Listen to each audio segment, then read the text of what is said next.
Good morning, everyone. If we could appoint a chairperson, please. I nominate Hazel. I agree. Thank you, everybody. Welcome to the licensing hearing of the 4th of February. Councillor Horkoff Scott is deputising for Councillor Fern, who can't be here today. I'm going to outline the running order of the hearing panel. Firstly, the licensing officer is going to outline the application, and then the applicant can speak in support of their application. The objectors can ask the applicant or their representatives and witnesses questions. The panel asks the applicant and the witnesses questions. The objectors speak about their representation and call any witnesses, and the applicant or their representative asks the objectors questions, and the panel asks questions. And then all parties are asked if they have anything else to say. And then we'll retire to consider our decision. We'll ask you to leave the room at that stage. Thank you very much. And I now call on the licensing officer to briefly outline the application. If you would, please, Mr. De Fazio.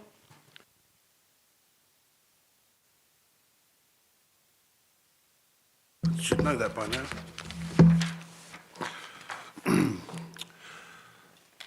Licensing Services received an application on the 10th of December 2024 from Tesco Stores Limited for a new Tesco Express premises licence application at 48 to 52 Napier Road, Gillingham, Kent, ME7 4JD. The application is for the sale of alcohol by retail between the hours of 6 AM and midnight daily, and also for late night refreshments from 2300 hours to midnight, again daily. The responsible authorities have been contacted and the public notices have been advertised in accordance with the regulations at the premises, council website and in the local press. The application can be found at Appendix A and the plans at Appendix B contained within the report. Licensing Services have received 3 representations to this application in relation to all 4 of the licensing objectives from local residents close to the venue. These representations can be found at Appendix C of the report. We don't have any of the objectors here today.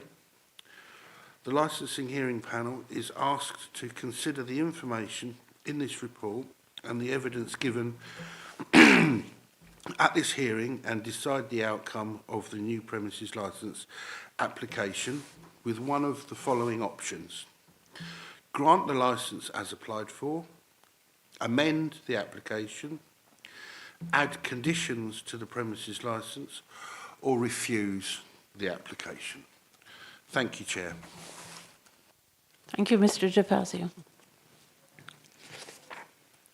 Now I call upon the applicant to speak in support of their application. Thank you. Thank you. If I can just introduce myself. So I'm Hardish Purewal and I head up licensing for Tesco's. And with me I have Simon, who is the operations manager. And this is one of his stores. So in terms of if you have any questions, then if I can't answer them, then Simon's here to be able to answer any questions that you may have. So I'd like to just start by kind of thanking you for hearing this application for a new store, and we're looking to open this store in October of this year. Simon, who as well as this store, he's got 31 other stores that he kind of looks after. He's the operations manager for the group, and he's been with Tesco's for 18 years, so has a vast amount of experience in how we run our operations. He's been the store manager for 10 of those years as well. Tesco have just over 2,800 stores. We employ 300,000 people across our business, and we have our 2 formats. So we have our large format and our convenience format, and this premises is going to be a part of our convenience format. We already operate incredibly well in this area. Any licensing issues that the police may have often will always come to me. So I am not aware of any kind of licensing issues for any of our stores in this group. This store, we will look at employing about 20 colleagues and four managers or shift people that will be on shift throughout the time, and it'll consist of part-time and full-time employees. There will be roles for people in the community, so we will be looking at experienced staff as well, so people that it may be more convenient for them to work at this store, but we will look at people in the community and they will get an opportunity to kind of apply ahead of others. And recruitment will start about 4 weeks before the store is scheduled to open. In turn, you know, we talked kind of in our operating schedule about being a good neighbour, and it's difficult to kind of pin that down to exactly one thing or a couple of things. It is just about being a good neighbour. So any residents associations, any business groups, anything like that, we will join in the area. And actually, and we welcome to having kind of a point of contact in the area. So if there are any niggles, and there was kind of talk about people's drives being blocked in, or anything like that, if anything like that happens, we kind of want to know about it straight away, preferably if the customer is still in the store, because we can actually talk to them about it, so we prevent that kind of behaviour from our customers right from the onset, so they know that they're not to block any drives. We'll also make sure that the store manager is also, and actually the store team, is looking out what's going on outside of the shop rather than just what's going on inside. So they're kind of aware of problems before they even arise, hopefully. In terms of our kind of national policies, we have a really good relationship with the statutory authorities, and we kind of champion and follow best practice.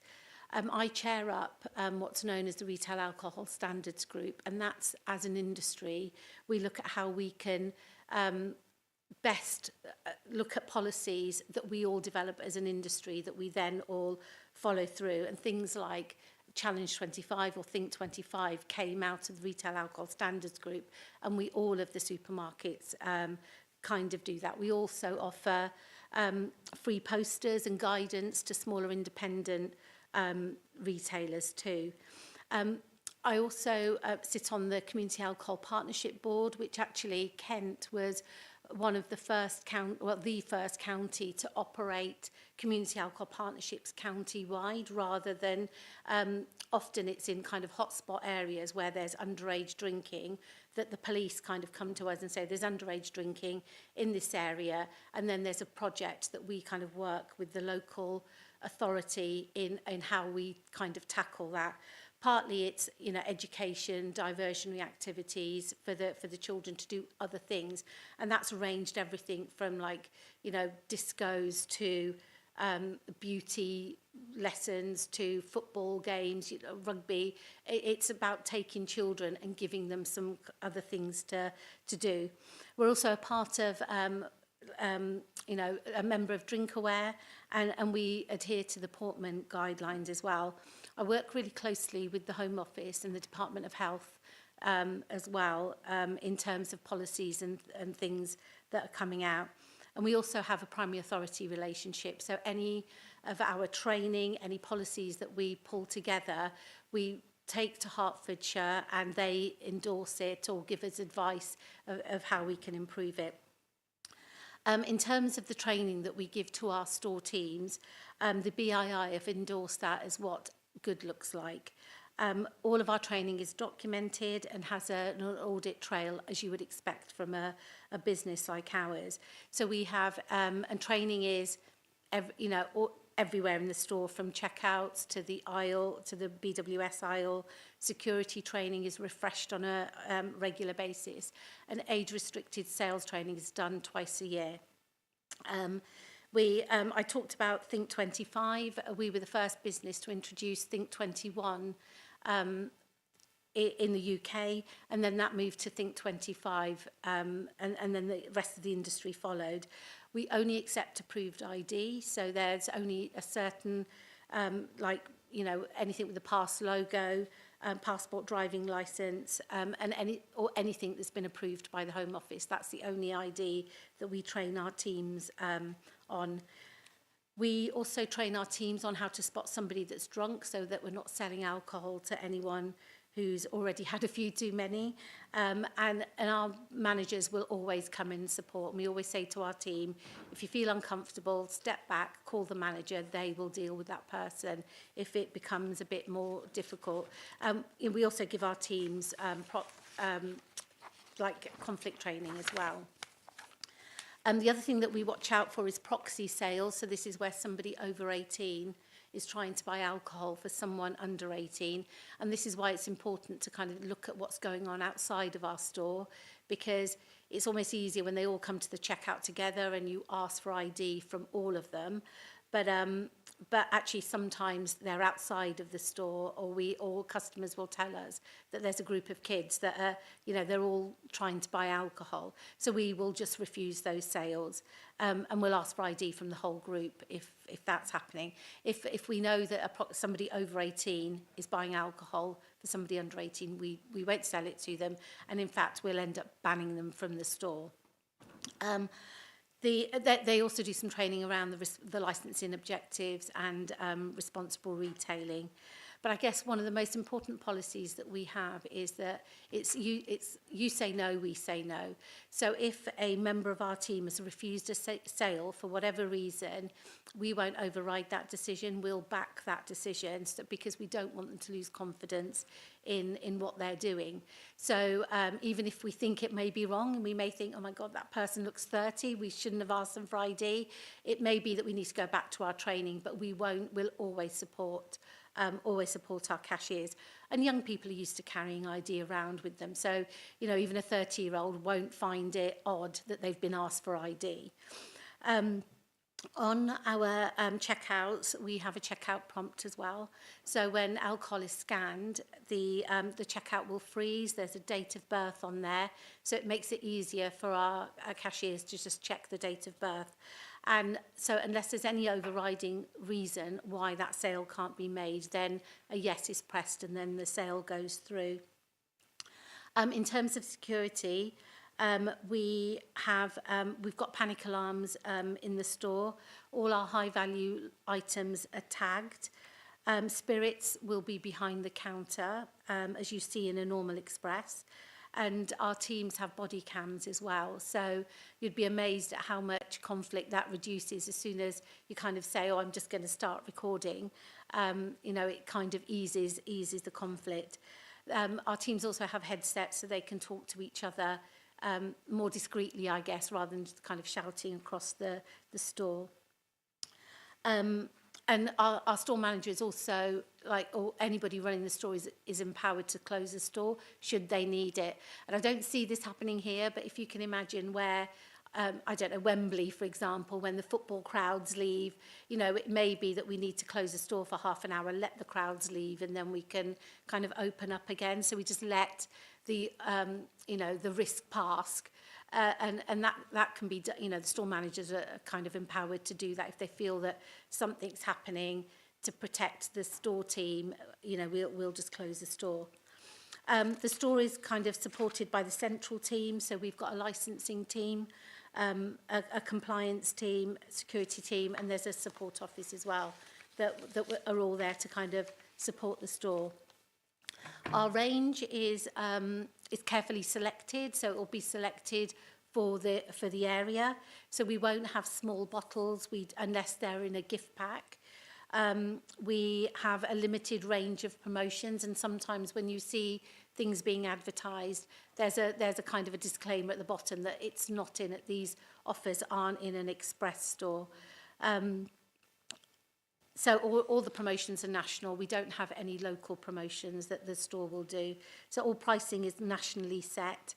The only time that there may be a reduction if a range is kind of coming to an end, and often that is nationally set.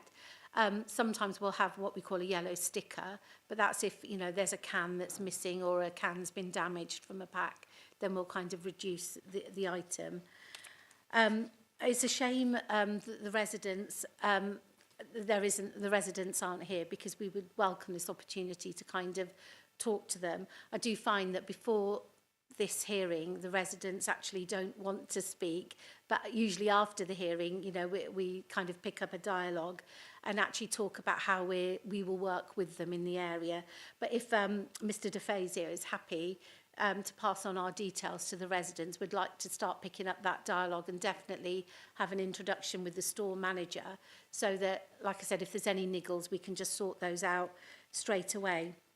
What I'm going to kind of just focus on very quickly is some of the issues that are kind of around licensing. Right, there are things in here that don't relate to licensing, so I'll just focus on the licensing sections of it.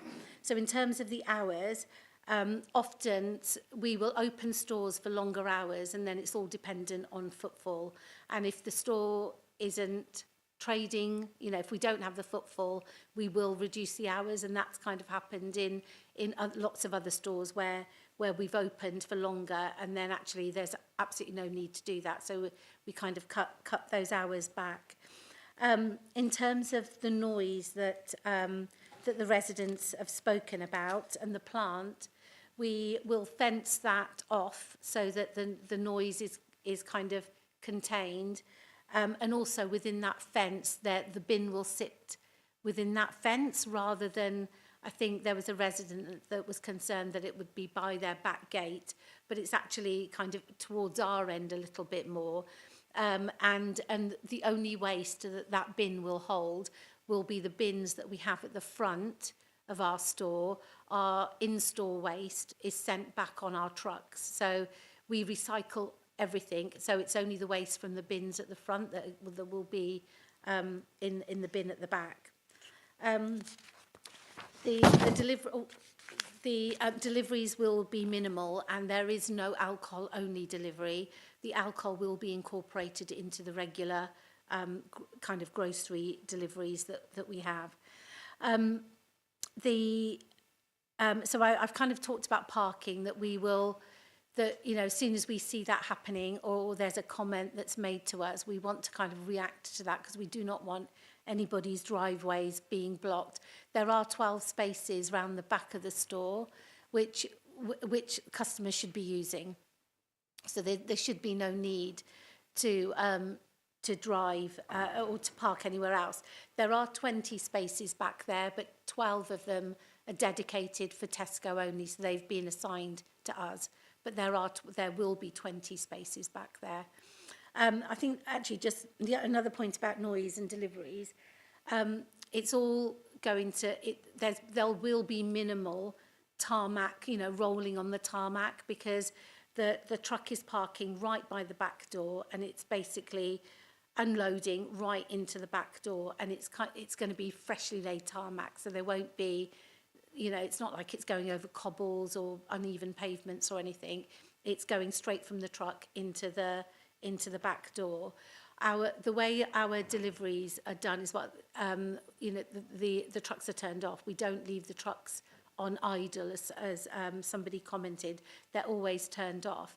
And even the lift that comes down onto the ground, you know, years ago when I worked in stores, you used to have a heavy plate that kind of clamped down. You don't have that anymore. It's all hydraulic. It's quiet, as quiet as we can make it, and that's always stuff we're working on. So we're working on a lot of electric vehicles and things, so that we can quieten all of that delivery noise down as much as we can. The points about antisocial behaviour, I guess what I would ask you to just give the right weight to is the fact that there's no police objections to this application, and they are the custodians of crime and disorder for the licensing objective. Not to say that if there is any antisocial behaviour or noise, and it's as a result of people walking in and out of our store, we can again ask people to leave quietly. There's notices that we have that please respect our neighbours and leave the store quietly, so we can put those around the car park and up in the store. We are expecting a lot of our customers to kind of come on foot rather than on car. It's very much a neighbourhood store. But I guess, you know, people do nip in with their car as well, even if they're not very, you know, they kind of don't live very far away. So with the litter issue, we've got bins that are going to be outside of our premises, which will be responsible for cleanings, and we will keep our vicinity clean and tidy, because that represents our brand too. So, you know, we don't want litter to kind of congregate outside of the store, and we're responsible to empty those bins as and when it's needed. So it's not something that's done first thing in the morning or last thing at night. It's as and when it's needed. So there should be no build-up of litter. I guess kind of looking at your statement of licensing policy, it's all very clear, and I hope I've been able to demonstrate that of the practices and procedures that we have that will make this a good application for the area. And the section kind of 182 guidance as well, just around that there's not a presumption under the Act to restrict, and there should be good reason or good evidence to kind of restrict the licensing hours, as they should be in line with the trading hours, unless there's a good reason not to do that. So I guess just a few more words, which is there's no evidence that kind of says that we should not have our license hours in line with our opening hours. And I'm sure your legal support legal advisor will be able to kind of give you more advice on this around the Thwaites case, which is you shouldn't limit the hours without establishing that it was necessary to do so to meet the licensing objectives. And each application, and again, as you're an experienced committee, will know is kind of granted on its own merit. So not to take into consideration what other retailers are doing in the area. It's this application on its own merits. And I guess that's really all I have to say. I think I've spoken for far too long. Happy to take any questions that you may have for me or Simon. Thank you.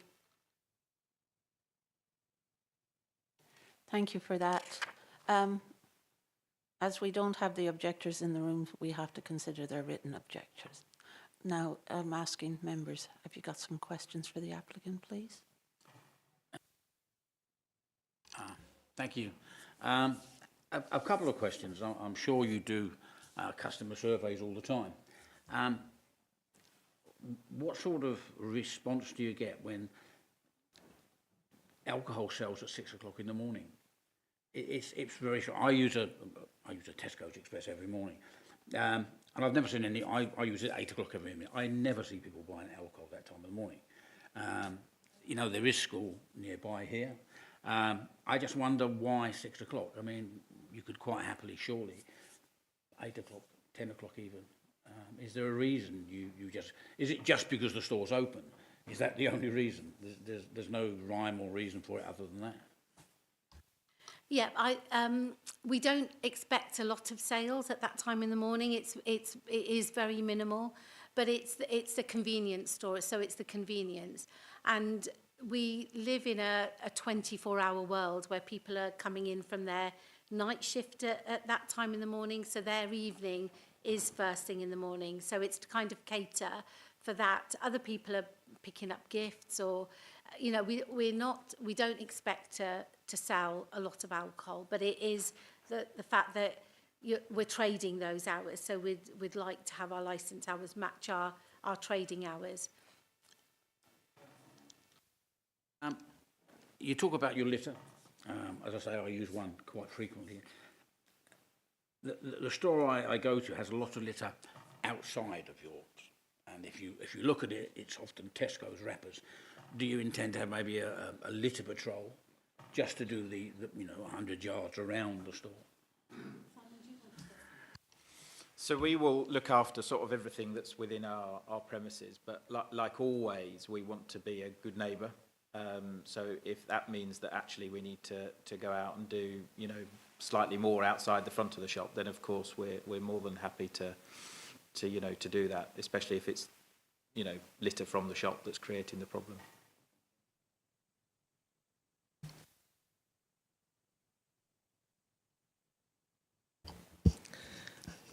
Thank you for being in depth.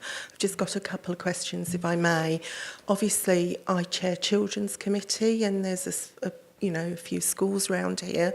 Now, alcohol can blight families, especially if you have a problem with alcohol.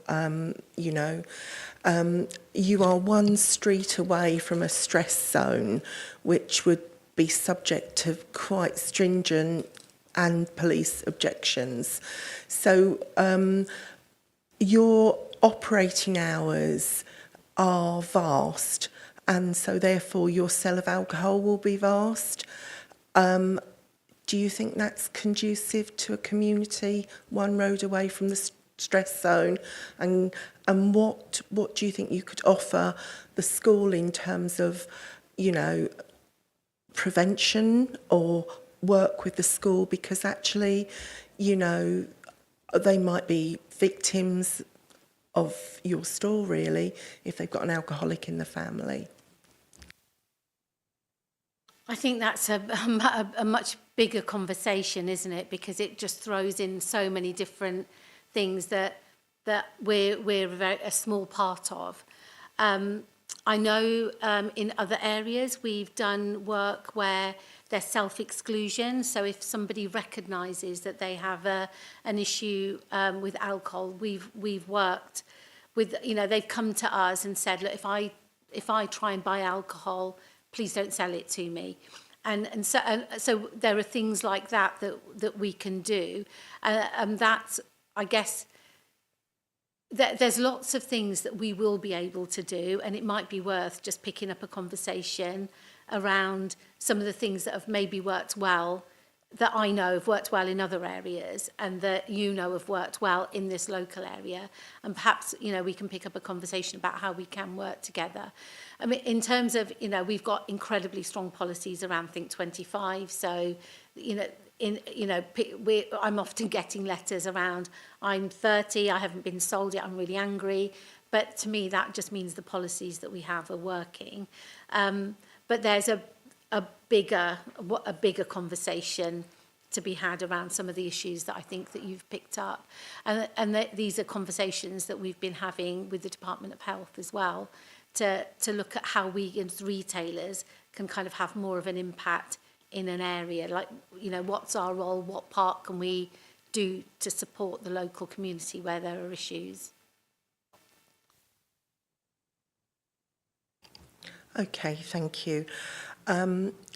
One of the objections was about having, I call them a service till, that's my age, but an ATM, I think they're called. And, you know, the noise and the gathering of people around that. Is there any provision that could take place inside the shop rather than outside the shop? It is planned for outside of the shop, but it's the furthest corner from the residents, so that it's kind of, as you go into the car park, it's going to be on that corner. There we can turn down the bleeps and things, so it might be that that's something that we can look at doing. Thank you. In terms of community, what can you offer? What do you usually offer local communities when you have a store that rocks up in the middle of an established residential area? There's loads of stuff that we do in the community, and actually I could have gone on, you know, I could go on for even longer. I'm sure you were probably fed up of hearing my voice, but we have a stronger starts thing. Actually, you can probably talk about what we've done locally a bit more better than I can. So we run a Stronger Starts campaign, which is blue token voting in store, where we have 3 organisations that customers can choose where that money is directed. We run those every 3 months, and that sort of really is very local. So that would be within Medway that we're supporting. the shop is always looking out for opportunities to support the local community, be that raffle prizes, donations to organisations, be it, you know, painting a classroom in a school or whatever that we can get involved in. But obviously what we rely on is people coming to us in terms of what they need and want, you know, and we're more than happy to support wherever we can. Thank you. And my final question is about the air conditioning. Obviously, you know, I have an air conditioner myself, and it can make noise. So where we have it on our house is nearer where my dog is out when she's outside, and far from my neighbours. Can you just comment on that, please? Or any noise that the store makes will go through environmental health anyway. They'll make sure that it's the right or we will make sure it's the right decibel, so that we are kind of making sure that it's not causing a nuisance to the neighbours. I don't know I know there's certain decibels and things, but I don't know the exactly what the criteria is. But I can let you have that information. Alluding to this map on page 27, Appendix B, it looks like the aircon is right near the residential. Page 27 I've got. Is it 28? No, I've got a different one. Oh. No, it's okay. Maybe it's on the back. Oh, it's on the back. Yeah, I've got a bigger version on the back. Oh, yes, so have I. It's a little Page bit bigger on 28. by the way.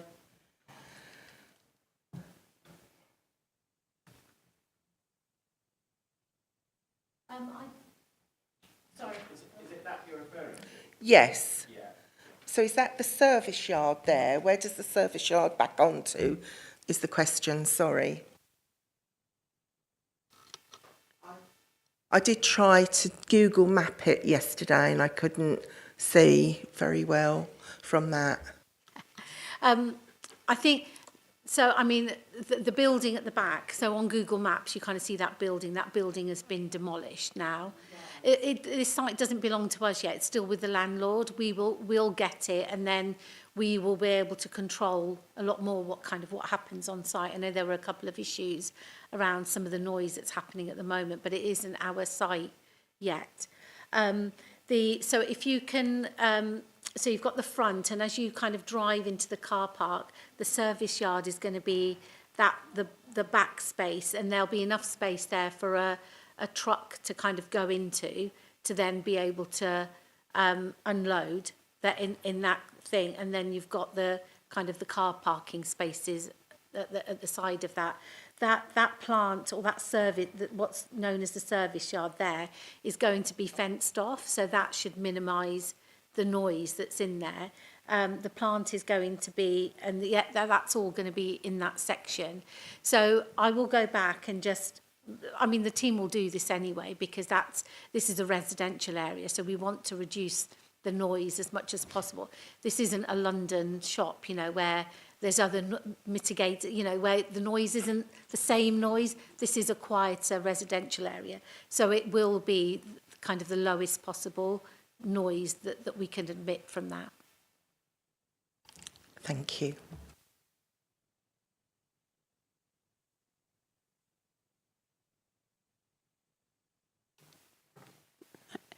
I've got a few. Well, actually, I've got a lot. I'm a bit confused about the map, because the goods inwards, as far as I can see, is over by where the people walking. But it's not up to me to design your store. But that's just a comment. The goods inwards looks like it's by the path where the people come in, and the service yard is at the other end. So if you've got deliveries coming on your goods inwards, that's going to block your car parking spaces if that map is accurate. So my question is, you've got 20 car parking spaces. Are 8 of them dedicated then? Sorry. Are 8 of them dedicated for staff? Because you said there's 20 spaces, but 12 of them only for Tesco. customers? Are the other 8 for staff? No, we've got 12 designated spaces, and that's quite good for an express. That's quite a lot for an express. The landlord has got the others. We've got 8 that are, we've got 12 that are assigned to us out of the 20 spaces. So they are. So all the spaces will be signed or something? Yeah. Yes. And we normally have a car park company that kind of, monitors. It's like normally you have 20 minutes allowed in the space, in a Tesco car park, in a small express. Okay. Are you planning to manage the spaces then? Yeah, there's an external company that do that for us. Okay. You mentioned the the community roles. I could have got this wrong. 4 manager positions out of the 20. Am I correct there? How many of these will be replacing redundancy roles that Tesco has announced?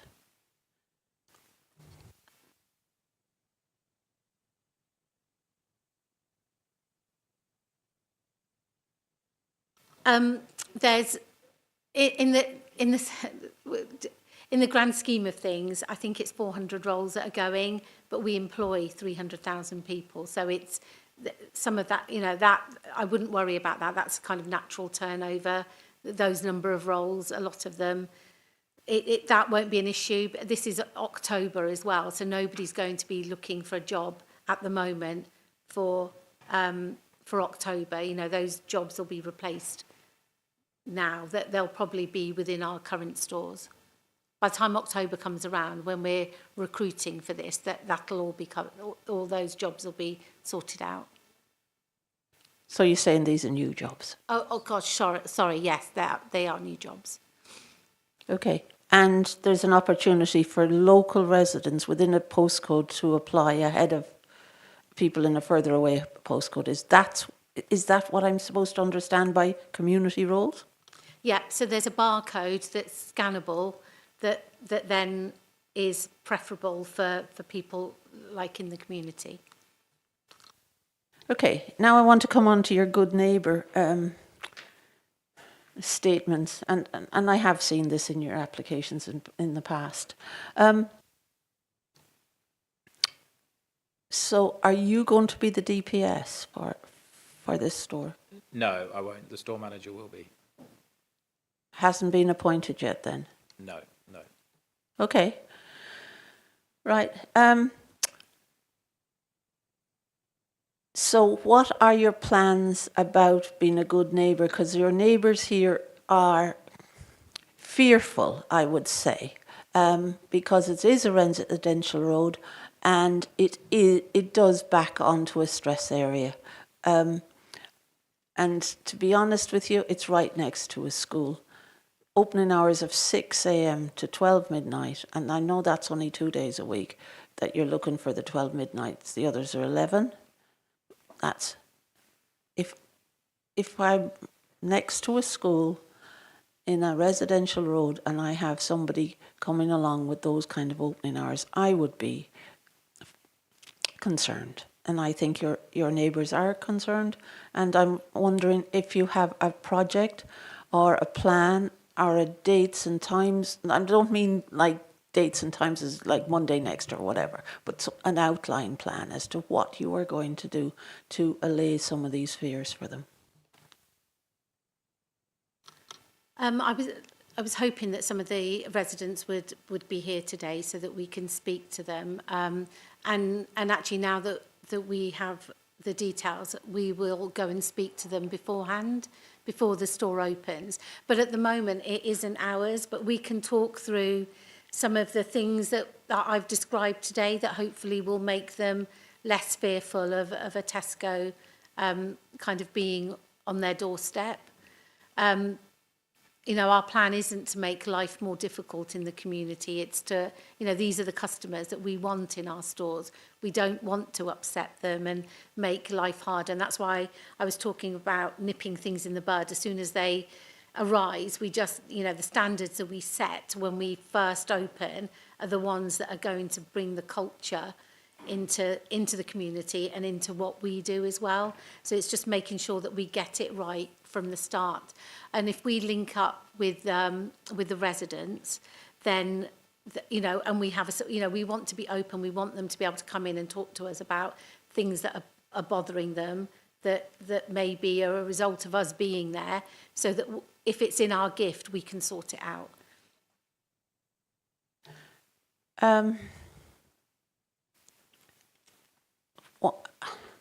You've got another express quite within, I'm not sure about the measurements, but it's quite close. Yeah. Is this model based upon that, or are you operating them completely different? Are the hours the same? I know the floor space will be different because it's in a parade of shops, but this is, I know, I'm trying to find some synergy between what you're currently doing in Medway and this, but because the road is so different, I'm very concerned about these opening hours. So are they very different from what you are opening in your parade of shops one, which is quite near? So the Sturdy Avenue, is open 6 till 11, that store. And of course we're here for the licensed hours, so there are no restrictions on planning around the hours that we can open. But that's the plan, and again, as trade gets established, and actually if there's no footfall at 11, you know, midnight, there's just nobody around, that we won't stay open just for the sake of being open. We will close if there isn't any footfall. Yeah, you're here for the sale of alcohol and late night refreshment after 11 on 2 nights a week. Am I right? Or, yeah. Yeah, the late night refreshment, actually I should clear that up. We're not selling, you know, kebabs or anything. It is for a coffee, it's a coffee machine. And there's a weird anomaly in the law where if we're paying for it at the counter, as in at the checkout, you need a late night refreshment license. But if it was a vending machine and we used a token or payment into the machine, you wouldn't need a license. So that's all it is. So it's not, it is, and I'm happy, you know, if you need a condition added in, so we're not open, you know, starting to sell other hot food. It is just that, it's just a coffee machine, Costa coffee machine. Thank you for that. I'm getting there. I'm getting there. I'm happy with the bins, and there is a commitment to doing that. I would ask that if anybody, particularly local councillors or that, are witnessing that not being, you know, the front of your stores being not as well kept as you would want them, that they can pop in and speak to somebody in charge. But I would really encourage that. The 8 staff. You've said about the residents. You've said about the approved ID. You've talked about the blue tokens. I think that's at your big stores. Is this going to have blue tokens as well? No, that's in all of our shops. Yeah. See how quick I get in and out. Sorry about that. And you talked about working with on your industry standards group, but then you talked about working across Kent with the police. Are you working with Medway police as well? Yeah, so community alcohol partnerships it was designed to kind of get communities working together where there's an underage drinking problem. So it's with Kent Police that we're kind of working, where they did it county-wide.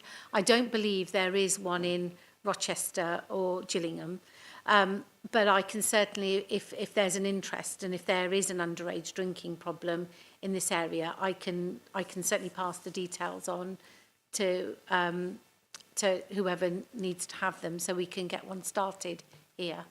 I think it might be helpful. We do actually have a lot of children's homes that are being targeted, and I would encourage, and it is an opportunity for encouragement, that you work with Kent and Medway Police. Medway Police are part of Kent Police, and I can't figure it out. We do have a serious street drinking problem, and that's why we have a stress area. We are very concerned that that should not extend further. And if we did find that this was contributing to that, we would have to put restrictions on the licence. Would you do accept that?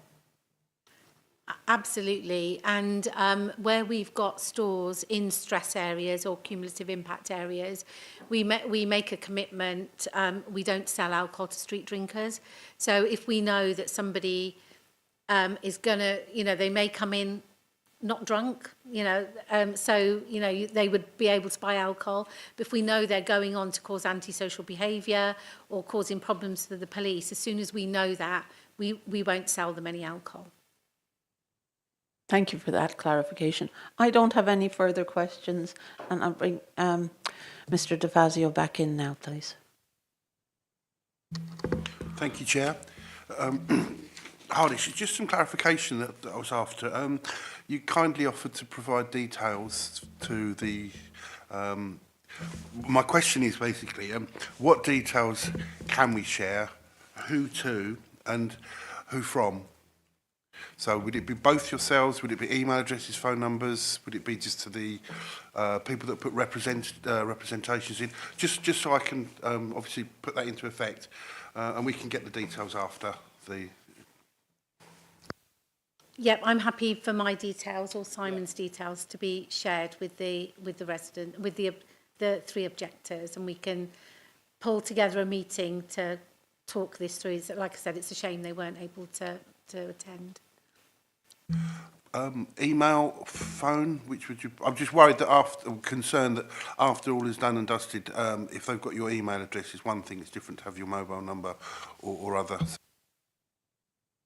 I prefer email because then we've got a record, yeah. Thank you.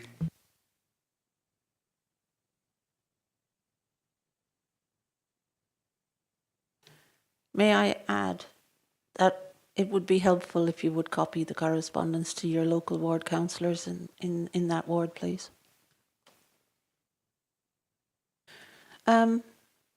Has anybody got any more questions? Want to do summing up anything, or are you content that we've discussed it? Content, Chair, thank you. Are you content? Yeah. Yeah, okay.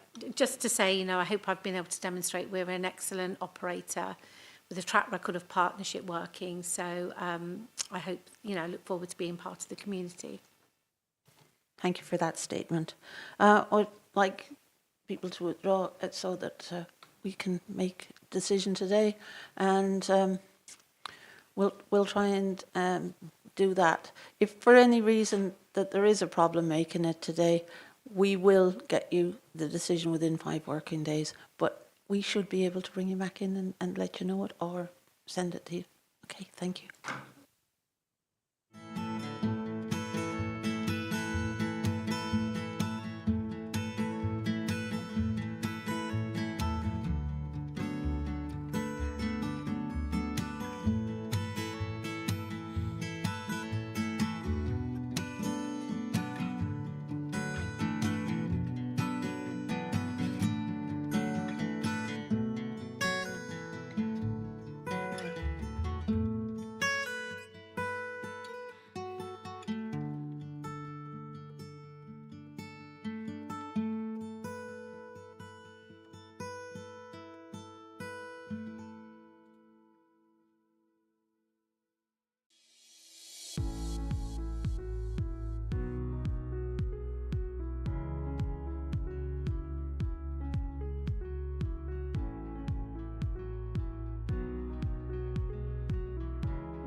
Thank you. Thank you, everybody. We have reached a decision, and having considered all the written papers and all the representations made and your oral contributions, we have decided to grant a licence, but on reduced hours of 7 a.m. to 11 p.m. and that's for 7 days a week. And the alcohol licence is running concurrent with the opening hours.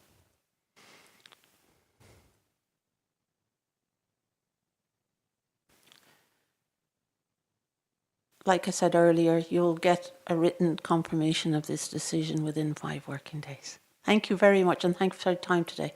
Thanks, Vicky. Thank you. Thank you, Vicky, for the